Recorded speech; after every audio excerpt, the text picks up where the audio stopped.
ஞானானந்தமயம் தேவம் நிர்மலஸ்படிகாகிருதிம் ஆதாரம் சர்வ வித்யாநாமயக்ரீவம் பாஸ்மகே. நெக்ஸ்ட் ஜென் யூடியூப் சேனல் நேயர்களுக்கு அஸ்ட்ரோ கேஎஸ் ஐயங்காரின் பணிவான நமஸ்காரங்கள். நெக்ஸ்ட் ஜென் யூடியூப் பிரைம் சேனல்கள் நேயர்களுக்கு அஸ்ட்ரோ கேஎஸ் ஐயங்காரின் பணிவான நமஸ்காரங்கள். மாத பலன். விஸ்வாவசு வருஷம் மார்கழி மாதம் 16/12/2025 14/1/2026 வரலும் உண்டான நாட்கள். இந்த காலகட்டத்தின் பலன்கள் மேஷம் முதல் மீனம் வரை எப்படி இருக்குன்னு பார்க்கலாம், ஒரு ராசிக்கும். அதற்கு முன்னாடி இந்த மாதத்தினுடைய மார்கழி மாதத்தினுடைய கோல்சாரம் என்ன அப்படின்றத பார்ப்போம். அதற்கு பிறகு மார்கழி மாதத்தில் வரக்கூடிய விசேஷ நாட்கள் என்னன்றதை பார்ப்போம். பொதுவாகவே மாத கிரகங்கள்னு சொல்லக்கூடிய சூரியன், செவ்வாய், புதன் மற்றும் சுக்கிரனுடைய மாறுதல்களை வச்சு மாதத்தினுடைய பலன்களை சொல்லுவோம். சூரியன் ஒரு ராசியிலிருந்து அடுத்த ராசிக்கு செல்றதை சௌரமான மாதம் என்பதை வச்சு நம்ம மார்கழி அப்படின்ற தனுர் மாதம் அப்படின்னு சொல்லக்கூடிய மார்கழி மாதத்தை கொண்டாடுறோம். இந்த மார்கழி மாதம் அப்படின்றது தட்சிணாயனத்தின் கடைசி மாதம். அதாவது 6 மாதம் உத்தராயணம், 6 மாதம் தட்சிணாயனம். அதனால் 6 மாதம் ஆடி மாதத்துக்கு அப்புறத்துலேருந்து பார்த்தாலேயானால் உங்களுக்கு 6 மாதம் தனுர் மாதம் வரலும் தட்சிணாயனம் வரும். இந்த தட்சிணாயனத்தினுடைய முதல் மாதமும் கடைசி மாதமும் ஆண்டவனுக்குன்னே உரித்தாக சொல்லக்கூடியது. அதனால் வீட்டு ஃபங்க்ஷன்ஸ் எல்லாம் அந்த மாதிரிலாம் இருக்காது. பொதுவான ஃபங்க்ஷன்ஸ், அதாவது கோவில்கள் அந்த மாதிரியான பொதுவான ஃபங்க்ஷன்ஸ் தான் இருக்கும். இந்த கோவில்கள், அதாவது இந்த மார்கழின்னு சொன்னாலே கோவில்களில் திருப்பாவை, திருவம்பாவை, ஆண்டாளுக்கும் சரி, நாயன்மார்களுக்கும் சரி, மிகப்பெரிய சிவன் கோவிலுக்கும் சரி, வைணவ திருத்தலங்களுக்கும் பெரிய ஏற்றத்துடன் இருக்கக்கூடிய விஷயங்களாக சொல்கிறது. மார்கழி மாதம் கார்த்தால ஒரு 3-3:30 மணிக்கு இந்த பஜனை, அதாவது திருப்பாவையும் திருவம்பாவையும் சொல்லிட்டு போகிறது, இதெல்லாம் ரொம்ப பெரிய விஷயமாக பார்க்கப்படுறது.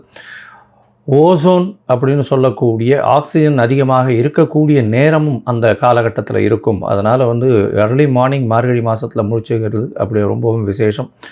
உடல் நலத்துக்கும் மிகப்பெரிய ஏற்றத்தை கொடுக்கும். அப்படின்றதுனால மார்கழி ரொம்பவுமே விசேஷம். கடைசி மாதம் தட்சிணாயனத்தில் இது அதாவது தேவர்களுக்கு, தெய்வங்களுக்கே உண்டான மாதம். இந்த மாதத்தினுடைய கோல்சாரம் என்ன அப்படின்றத பார்ப்போம். முதல்ல பார்த்தாலேனால் காலபுருஷ தத்துவத்தின் 4ஆம் ராசியில் இருக்கக்கூடிய குரு பகவான் வக்ரகதியில் இருக்கார். வக்ரகதியில் இருக்கக்கூடிய குரு பகவான் மாதம் பிறந்து ஒரு 5 நாளில் புனர்பூசம் 4ஆம் பாதத்திலிருந்து புனர்பூசம் 3ஆம் பாதம் போய்டுறார். அதாவது 21/12 அன்னைக்கு புனர்பூசம் 3ஆம் பாதம் மிதுன ராசிக்கு போய்டுறார். இந்த காலகட்டத்தில் மாதம் பிறக்கும்பொழுது கேது இந்த மாதத்தில் 5ஆம் ராசியான சிம்மத்தில் இருக்கார். இந்த மாதத்தில் 8ஆம் ராசின்னு சொல்லக்கூடிய விருச்சிகத்தில் புதனும் சுக்கிரனும், தனுசுல சூரியனும் செவ்வாயும், கும்பத்தில் சனியும் ராகுவும் இருக்கா. இந்த மாதத்தில் வரக்கூடிய மாற்றங்கள்னு பார்த்தோம்னா 21ஆம் தேதி குரு வக்ர நிலையில் இருக்கக்கூடிய குரு புனர்பூசம் 4ஆம் பாதத்திலிருந்து புனர்பூசம் 3ஆம் பாதம் மிதுன ராசிக்கு போய்டுறார். 22ஆம் தேதி புதன் இந்த மாதத்தில் 22/12/2025 அன்னைக்கு விருச்சிகத்திலிருந்து தனுசுக்கு போகிறார். அதற்கப்புறம் 27ஆம் தேதி சுக்கிரன் இந்த மாதத்தில் 22ஆம் தேதி சுக்கிரன் விருச்சிகத்திலிருந்து தனுசுக்கு போகிறார். 27/12/2025 அப்போ புதன் விருச்சிகத்திலிருந்து தனுசுக்கு போகிறார். அதுக்கப்புறம் மாத கடைசியில் பார்த்தாலேயானால் 11/1/2025 அன்னைக்கு புதன் தனுசுவிலிருந்து மகரத்திற்கும், அதற்கு பிறகு செவ்வாய் தனுசுவிலிருந்து மகரத்திற்கு 14/1/2026 போகிறார். ஸோ இந்த மாதம் பார்த்தாலேயானால் 21ஆம் தேதி 21/12 குரு வக்கர நிலையில் மாறுறார். அதற்கு பிறகு சுக்கிரன் 22ஆம் தேதி தனுசுக்கு போகிறார். 27ஆம் தேதி, அதாவது 25/12/2025 அன்னைக்கு புதன் தனுசுக்கு போகிறார். 11/1/2026 அன்னைக்கு தனுசில் இருக்கக்கூடிய புதன் மகரத்திற்கு போகிறார். அதற்கு பிறகு இந்த மாதத்தின் கடைசி நாளான 30ஆம் நாள், அதாவது 14/1/2026 அன்னைக்கு செவ்வாய் தனுசுவிலிருந்து மகரத்திற்கு மாறுறார். இது இந்த மாதத்தினுடைய மாற்றங்கள்.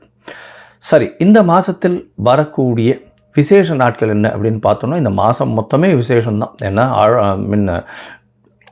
12 ஆழ்வார்களில் பெண்ணுன்னு சொல்லக்கூடிய ஆண்டாளின் மிக முக்கியமான மாதம் திருப்பாவை சொல்லி வச்ச 30 நாட்கள் வரக்கூடியது. இந்த மாதத்தில் பார்த்தாலேயானால் 19/12 அன்னைக்கு ஹனுமத் ஜெயந்தி, மார்கழி மூல நட்சத்திரம். அதற்கு பிறகு பார்த்தாலேயானால் 20ஆம் தேதி அன்னைக்கு அமாவாசை.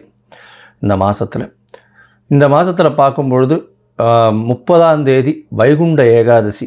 இந்த வருஷத்தினுடைய அதாவது மார்கழி மாதத்தில் வரக்கூடிய ஏகாதசி, வளர்பிறை ஏகாதசி, வைகுண்ட ஏகாதசி வருது. அதற்கு பிறகு பார்த்தாலேயானால் 2/1/2026 அன்னைக்கு மார்கழி மிருகசீரிஷம், மிருத்யுஞ்சயா, அதாவது மார்க்கண்டேயன் பிறந்த நாள். அதாவது மிருத்யுஞ்சயா ஹோமம் பண்ணுவான். உடல் நலம் குன்றியவர்களுக்கு உடல் நலத்தில் ஏற்றம் கொடுக்கக்கூடிய ஹோமங்கள் பண்ணக்கூடிய நாளாக கருதப்படுகிறது. அதாவது தீர்காயுஸ் இருக்கிறதுக்கு, உடல் நலிந்து போன ஒரு சீனியர் சிட்டிசன்ஸ் அவளுக்கெல்லாம் அந்த அன்னைக்கு வந்து போய் மார்க்கண்டேயன் போய் அர்ச்சனை பண்ணிட்டு வர்றதோ, இல்லைன்னா ஆற்றுல வந்து மார்கழி மிருகசீரிஷத்து அன்னைக்கு அதாவது உடல் நலம் நல்லபடியாக ஏற்றமாக இருக்கணும்னு வந்து பூஜை பண்ணுறது நல்ல விசேஷம். அதற்கு பிறகு 3/1/2026 அன்னைக்கு ஆருத்ரா, திருவாதிரை நட்சத்திரம், பௌர்ணமி வேறு. ஏன்னா திருவாதிரைன்னும் போது பௌர்ணமி, தனுர்மாசம் வரக்கூடிய பௌர்ணமி ஆருத்ரா சிவன் கோவிலில் மிகப்பெரிய விசேஷம் கொண்டாடக்கூடியது. அது விரதம் இருந்து அந்த ஆருத்ரா தரிசனம் முடிச்சுட்டு தான் வந்து எல்லாருமே வந்து சாப்பாடு சாப்பிடுவாங்க. ஆருத்ரா களி ரொம்பவுமே விசேஷம். இந்த மாதம் பார்த்தாலேயானால் அதாவது 11/1/2026 அன்னைக்கு கூடாரை வெல்லும் சீர் கோவிந்தா உந்தன்னை அப்படின்னு 27வது பாசுரம் வரக்கூடியது. அதாவது கூடாரை வல்லின்னு சொல்லக்கூடிய 27வது பாசுரம். அது மிகவும் வசத்தியான பாசுரமாக சொல்லப்படுகிறது. அதற்கு பிறகு 14/1/2026 அன்னைக்கு போகி பண்டிகை. போகி பண்டிகை பழையன கழிதலும் புதியன புகுதலும்னு சொல்லக்கூடியது. தேவையற்ற விஷயங்கள் எதையும் வச்சுக்காமல் வெளியில் போட்டுட்டு, அதாவது மனசுக்குள்ளே இருக்கிறதும் சரி வெளியில் இருக்கிறதும் சரி அகமும் புறமும் தூய்மை அடையக்கூடிய ஒரு விஷயம். ஏன்னா அதுக்கு அடுத்த நாள் வந்து மகரத்துக்கு போகிறார் சூரியன். உத்தராயணம் பிறக்கிறது மிகப்பெரிய ஏற்றமான காலம். எல்லா விதமான நன்மைகளும் நடக்கக்கூடிய காலம். இப்போ நடந்ததை விட அதிகப்படியாக நடக்கக்கூடிய விசேஷங்கள் உண்டு. சரி, இப்போ மேஷம் முதல் மீனம் வரை ஒரு ராசியாக என்னென்ன மாற்றங்கள் என்னென்ன ஏற்றங்கள் இருக்குதுன்னு பார்ப்போம். அதுக்கு முன்னாடி என்னுடைய மொபைல் நம்பர் கீழே ஸ்க்ராலிங்கில் போயின்னு இருக்கோம். உங்களுக்கு அஸ்ட்ராலாஜிக்கல் கன்சல்ட் தேவைப்பட்டதுன்னா எனக்கு ஃபோன் பண்ணுங்க. உங்களுடைய date, time, place of birth கொடுங்க. உங்களுடைய ஜாதகத்தை போடுறேன். உங்களுக்கு உங்களுடைய நீங்கள் போட்ட உடனே உங்களுடைய கட்டணம் என்னன்னு சொல்கிறேன். அந்த கட்டணத்தை செலுத்திட்டு யூடிஆர் நம்பர் ஷேர் பண்ணுங்க. உங்களுடைய ஜாதகத்தை போடுறேன். சந்தி இருக்கான்னு பார்க்கணும். பார்த்துட்டு உங்களுடைய ஜாதகத்தை போட்டுட்டு அதுக்கப்புறம் உங்களுக்கு அப்பாயின்மெண்ட் தரேன். உங்களுடைய தசாபுக்தி அந்தரம் சூக்ஷ்மம் இன்றைக்கு இருக்கக்கூடிய கோச்சார நிலைமைகளை வைத்து உங்களுடைய நிலைகளை பார்த்து உங்களுக்கு என்ன பரிகாரம், எந்த அளவு எளிய பரிகாரம் செய்யலாம் அப்படின்றதையும் பார்க்கலாம். சரி, இப்போ மேஷம் முதல் மீனம் வரை உண்டான மார்கழி மாதம் விஸ்வாவசு வருஷம் எப்படி இருக்குது அப்படின்றத பார்ப்போம். மிதுனம், மிருகசீரிஷம், திருவாதிரை, புனர்பூசம். இந்த 3 நட்சத்திரம் 9 பாதங்களை கொண்ட ராசி. ராசியின் அதிபதினு சொல்லக்கூடியவர் புதன். உங்களுடைய ராசிக்கு பார்த்தீங்கன்னா இந்த மாதம், அதாவது விஸ்வாவசு வருஷம் மார்கழி மாதம் 16/12 14/1/2026 வரலும் உண்டான காலகட்டம். இந்த மாதத்தில் பார்த்தீங்கன்னா உங்களுடைய ராசிக்கு சமசப்தமத்தில் செவ்வாயும் சூரியனும் இந்த மாதம் ஆரம்பத்திலே இருக்கார். அதனால் வந்து முதல்ல வந்து எதிர்பாலினத்தவரோட ரொம்ப ஜாகிரதையாக இருங்கோ. கூட்டு தொழிலில் கொஞ்சம் ஜாகிரதையாக இருங்கோ. இன்வெஸ்ட்மெண்ட்டு கொஞ்சம் ஜாகிரதையாக பண்ணுறதை ஜாகிரதையாக பார்க்குறது நல்லது. இந்த மாதத்தில் பார்த்தாலேனால் ஒரு வாரத்திலேயே பார்த்தால்னா உங்களுடைய ராசியில் வக்கர குரு வந்துடுறார். அது தவிர வந்து உங்களுடைய ராசிக்கு சமசப்தமத்தில் புதன் வந்துடுறார். பரிவர்த்தனை யோகம் வருது. அதனால் உங்களுக்கு மென்டலி ரொம்ப ஸ்ட்ராங்காக இருந்தாலும் கூட்டு தொழிலில் வந்து அதிகமாக முதலீடு செய்யாமல் பொறுமையாக இருக்கிறது ரொம்பவுமே நல்லது. பணவரவிற்கு பஞ்சம் இருக்காது, கவலைப்பட தேவையில்லை. எடுத்த காரியங்கள் எல்லாமே நல்லபடியாக முடியக்கூடிய வாய்ப்புகள் இருக்கும். தொழிலில் வந்து நல்லபடியான ஏற்றம் இருக்கும். இருந்தாலும் கூட்டு தொழிலில் ரொம்ப ஜாகிரதையாக இருக்கிறது ரொம்பவுமே நல்லது. அது தவிர பார்த்தாலும் வெளிநாடு போய் படிக்கணும்னு நினைக்கிற வாழ்க்கை சிறு பின்னடைவு இருக்கக்கூடிய வாய்ப்புகள் நிச்சயமாக உண்டு. புதிய முயற்சிகள் எல்லாமே வெற்றி பெறும். ஆனால் சிறு சிறு தடங்கள் வந்து அதற்கு பிறகு அந்த தடங்களை தாண்டி உங்களுக்கு வெற்றியை கொடுக்கக்கூடிய வாய்ப்புகள் நிச்சயமாக உண்டு. உங்களுடைய ராசிக்கு பார்த்தாலேனால் ராசியில் இருக்கக்கூடிய வக்கர குரு பகவான், அதாவது சிவராஜ யோகத்தை கொடுக்குறார். அதனால் வந்து ஒரு பெரிய ஏற்றம் கிடைக்கும். எடுத்த காரியங்களில் வெற்றி கிடைக்கக்கூடிய வாய்ப்புகள் உண்டு. இருந்தாலும் ரொம்பவும் பொறுமையாகவும் ஜாகிரதையாகவும் பண்ணுறது நல்லது. ஏன்னா பரிவர்த்தனை யோகத்தில் வேறு இருக்குது, சமசப்தமத்தில் சுக்கிரன் வேறு இருக்கார். அதனால் வந்து 5ஆம் அதிபதி 7ஆம் இடத்துல போகிறதுனால இந்த காலகட்டத்தில் பார்க்கும்பொழுது காதல் அந்த மாதிரியான வயப்படக்கூடிய வாய்ப்புகள் நிச்சயமாக உண்டு. ஏன்னா 5, 7 சம்பந்தம் வர்றதுனாலையும் 11ஆம் அதிபதியும் அங்கே போய் இருக்கிறதுனாலையும் இந்த காலகட்டம் வரக்கூடிய வாய்ப்புகள் நிச்சயமாக உண்டு. அதனால் மனசை கண்ட்ரோலில் வைக்கிறது ரொம்பவுமே முக்கியம். இந்த மாதம் பார்த்தோன்னா உங்களுடைய தந்தையின் உடல்நிலையில் சற்று பின்னடைவு இருக்கக்கூடிய வாய்ப்புகள் நிச்சயமாக இருக்கும். தாயின் உடல்நிலை நிச்சயமாகவே நல்லபடியாக இருக்கும். உங்களுடைய உடல்நிலையில் பெரிய ஏற்றம் இருக்கும். தீர்க்கமான சிந்தனை அமையக்கூடிய வாய்ப்புகளும், எடுத்த காரியங்கள் நிச்சயமாக வெற்றி பெறக்கூடிய வாய்ப்புகளும் உண்டு. உங்களுக்கு குழந்தை பிராப்தி ஏற்படக்கூடிய பாக்கியம் இந்த காலகட்டத்தில் நிச்சயமாகவே உண்டு. ஏன்னா 5ஆம் அதிபதியும் 7ஆம் இடத்துல போய் இருந்தாலும் குருவினுடைய பார்வையில் பரிவர்த்தனை யோகத்தில் வேறு இருக்கிறதுனால இவ்வளவு நாளாக குழந்தை பிரச்சனை இருந்தவங்க, குழந்தை இல்லாமல் இருந்தவங்க, திருமணமாகி ரொம்ப நாள் குழந்தை இல்லாமல் இருந்தவங்களுக்கெல்லாம் குழந்தை பாக்கியம் ஏற்படக்கூடிய வாய்ப்புகள் இந்த காலகட்டத்தில் நிச்சயமாக உண்டு. மொத்தத்தில் பார்க்கும்பொழுது இந்த மிதுன ராசிக்காரர்கள், அதுவும் வந்து இந்த சார்ட்டர்ட் அக்கௌண்டண்ட்டாக இருக்கிறவங்க, அதை தவிர வந்து இந்த புத்தகம் அந்த மாதிரியான விஷயங்கள், பேப்பர் அந்த மாதிரி பிரிண்டிங் அந்த மாதிரியான விஷயங்களில் இருக்கிறவங்க, கவிஞர்கள், கலைத்துறையில் இருக்கிறவங்க, ஆர்ட் டைரக்டர்ஸு, இந்த மாதிரியான விஷயங்கள், அதை தவிர வந்து இந்த communication, electrical electronics, communication engineering இந்த மாதிரியான விஷயங்கள், அதை தவிர வந்து ஷேர் மார்க்கெட்டு, ட்ரேடிங் செக்மெண்ட்டில் இருக்கிறவங்க, இவங்களுக்கெல்லாம் பார்த்திங்கன்னா பெரிய ஏற்றம் கிடைக்கக்கூடிய வாய்ப்புகள் நிச்சயமாக இருக்கும். அதுவும் வந்து இந்த நரம்பு சம்பந்தமான டாக்டர்ஸுக்கெல்லாம் பெரிய மாற்றங்கள் ஏற்படக்கூடிய வாய்ப்புகள் இந்த மாதத்தில் நிச்சயமாக உண்டு. இந்த மாதத்தில் பார்க்கும்பொழுது பார்த்தோன்னா உங்களுடைய உடல்நிலை சீராகக்கூடிய வாய்ப்புகள் உண்டு. எதிர்பாலினத்தவரோட கொஞ்சம் ஜாகிரதையாக இருக்கிறது நல்லது. ஏன்னா 7ஆம் இடத்துல சூரியனும் செவ்வாயும் இருக்கிறது வந்து அந்த அளவு விசேஷத்தை நிச்சயமாக கொடுக்காது. காதல் வயப்படக்கூடிய வாய்ப்புகள் உண்டு. இருப்பினும் திருமணம் வந்து குருவின் பார்வை இருக்கிறதுனால திருமணத்திற்கு அடுத்த மாதத்துக்கு மேலே தான் பார்க்கணும். திருமணத்திற்கு பார்க்கும்பொழுது கண்டிப்பாக கைகூடக்கூடிய வாய்ப்புகள் நிச்சயமாக உண்டு. இந்த மாதத்தில் பார்த்தீங்கன்னா உங்களுடைய தந்தையின் உடல்நிலையில் சற்று பின்னடைவு இருக்கக்கூடிய வாய்ப்புகள் உண்டு. வெளிநாடு போய் படிக்கணும்னு நினைக்கிற வாழ்க்கை சற்று பின்னடைவு இருக்கக்கூடிய வாய்ப்புகள் நிச்சயமாக உண்டு. இந்த மாதத்தில் முயற்சிகள், எழுத்து பணியில் இருக்கிறவங்களுக்கு சிறு சிறு தடங்கல்கள் வரக்கூடிய வாய்ப்பு உண்டு. காது சம்பந்தமான நோய்கள் வரக்கூடிய வாய்ப்புகள் இந்த மாதத்தில் இருக்குது.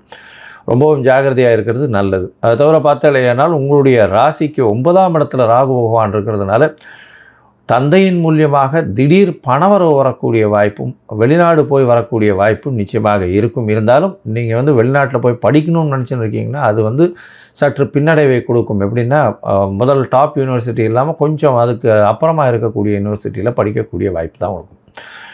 சனி ராகு சேர்ந்து இருக்கிறது 9ஆம் இடத்துலன்றது வந்து தந்தைக்கு பின்னடைவை நிச்சயமாக கொடுக்கும். தந்தையின் மூலமாக எதிர்பார்த்து கொண்டிருக்கும் அவருடைய அதாவது சொத்துக்கள் வர்றதெல்லாம் சற்று பின்னடைவை ஏற்படுத்தக்கூடிய வாய்ப்புகள் இருக்கும். இந்த மாதத்தில் பார்த்தீங்கன்னா எதிர்பாலினத்தவர், அதாவது கணவனுக்கு மனைவியும் மனைவிக்கு கணவனுக்கும் வரக்கூடிய அவர்களால் வரக்கூடிய சொத்துக்கள் நிச்சயமாக வரக்கூடிய வாய்ப்புகள் இந்த மாதத்தில் உண்டு. இந்த மாதத்தில் அதை தவிர புதிய வேலை கிடைக்கக்கூடிய பாக்கியம். ஏன்னா 6ஆம் இடத்துல வந்து புதன் இருக்கிறதும் 6ஆம் இடத்துலேருந்து 7ஆம் இடம் போகிறார், 7ஆம் இடத்துலேருந்து 8ஆம் இடமும் போகிறார். இந்த மாதத்தில் பார்த்தாலேனால் புதன் 6ஆம் இடத்துல இருக்கும்போது சுக்கிரனோட வேறு சேர்ந்து இருக்கார். இந்த காலகட்டத்தில் கண்டிப்பாக புதிய வேலை, வேலையில் ஏற்றம் மாற்றம் இதெல்லாம் கிடைக்கக்கூடிய வாய்ப்புகள் உண்டு. மேலதிகாரிகள் மூலியமாக நிச்சயமாக ஒரு நல்ல ஏற்றம் கிடைக்கக்கூடிய வாய்ப்புகள் இந்த காலகட்டத்தில் அமையும். உங்களுக்கு வந்து சில நாட்கள் நீங்கள் வந்து அதாவது நீங்கள் முயற்சிகளை தள்ளி வைப்பது நல்லது அப்படின்னு சொல்கிறோம். அந்த சில நாட்கள் அப்படின்னு சொல்லக்கூடிய சந்திராஷ்டம நாட்கள். இந்த சந்திராஷ்டம நாட்கள் என்றைக்கு வருதுன்னா 22/12/2025 24/12/2025 வரலும் உண்டான நாட்கள். இந்த நாட்களில் புது முயற்சி வேண்டாம், வெளியூர் வெளிமாநில பிரயாணம் வேண்டாம்னு சொல்கிறோம். ஒருவேளை பண்ண வேண்டிய கட்டாயம் இருந்ததே ஆனால் சந்திர பகவானுக்கு எளிய பரிகாரம் அப்படின்னு சொல்லக்கூடிய அருகில் இருக்கக்கூடிய விநாயகர் கோவிலில் உங்களால் முடிஞ்ச நெல் வந்து தானம் கொடுத்துட்டு போங்க. நெல் வாங்கி தானம் கொடுத்துட்டு போனீங்கன்னா சந்திரனுக்கு உண்டான ஒரு தானியம்னு சொல்கிறதுனால உங்களுக்கு உண்டான பிரச்சனைகள் கம்மியாகக்கூடிய வாய்ப்பு உண்டு. இந்த மாதம் வந்து நீங்கள் போய் ஒரு விஷ்ணு கோவிலில், அதாவது நாராயணன் கோவிலில் போயிட்டு, இந்த வைகுண்ட ஏகாதசி வேறு வருது, பெருமாள் கோவிலில் போயிட்டு துளசி மாலை ஒரு 10 முழம் வாங்கி கொடுங்க. அது வந்து ரொம்பவும் விசேஷமாக இருக்கும். அது வாங்கி கொடுக்கறதன் மூலியமாக உங்களுக்கு வரக்கூடிய எந்த விதமான பிரச்சனைகளும் நிச்சயமாக சூரியனை கண்ட பனி போல அப்படியே இருக்கிற இடம் தெரியாமல் போகும்.